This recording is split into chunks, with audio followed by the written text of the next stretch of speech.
আমি কোনো খারাপ কার্যকলাপের সঙ্গে যুক্ত ছিলাম না, কিন্তু আমার দলেরই কিছু যুব নেতা অবৈধ কাজের সঙ্গে যুক্ত। বিস্ফোরক কুলপির প্রাক্তন বিধায়ক যোগরঞ্জন হালদার কি বলছেন? চাকরি নামে তোলাবাজি, গোষ্ঠী কোন্দলের কারণেই ভরাডুবি। দলে এক পেশে ছিলাম, মিটিং মিছিলে ডাকা হতো না। অভিষেকের কাছে বারবার অপমানিত হয়েছে।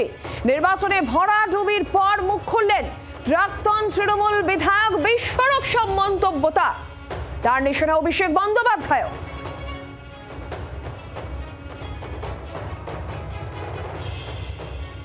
অভিষেক বলেছে ডিজে বাজিয়ে দেবো 4 তারিখের পরে, কে আছে তোমার রক্ষা করবে, এইসব কথাগুলো ঠিক হয়েছে বলে আমার মনে হয় না।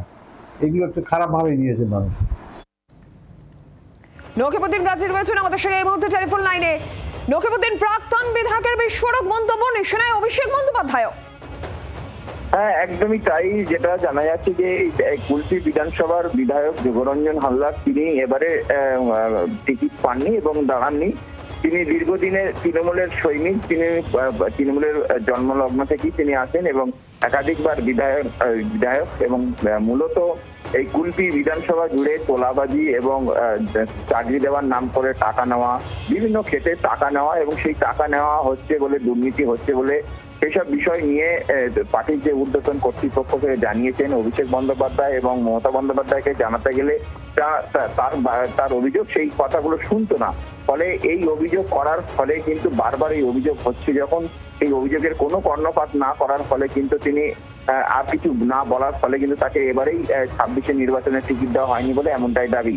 পাশাপাশি তোমায় এটা বলে রাখি যে কুলপি বিধানসভার যিনি এই ব্লক স্তরে যারা নেতৃত্ব দেন তাদের বিরুদ্ধে অভিযোগ এবং গোষ্ঠী কন্দলের প্রকাশ্যে আসে এবং সেই গোষ্ঠী কন্দলের পরেই কিন্তু এই যে হারের যে এই দক্ষিণ 24 পরগনা জুড়ে একাধিক সিট যে হেরেছে তৃণমূল কংগ্রেস, সেটাও তিনি বলেন যে এই কারণে। পাশাপাশি যেভাবে এই অন্যান্য বিধায়করা যখন এমপির সঙ্গে দেখা করতে যান তখন সেখানে ঘন্টার পর ঘন্টা বসে থাকতে হয়, তার কাছে কোনো কথা বলা যায় না। মিটিং মিছিলে তাকে ডাকা হতো না। অভিষেকের কাছে তিনি অপমানিত হয়েছেন, বারবার একাধিক বিস্ফোরক অভিযোগ প্রাক্তন বিধায়কের। আরো কি বলেছেন তিনি, শুনুন।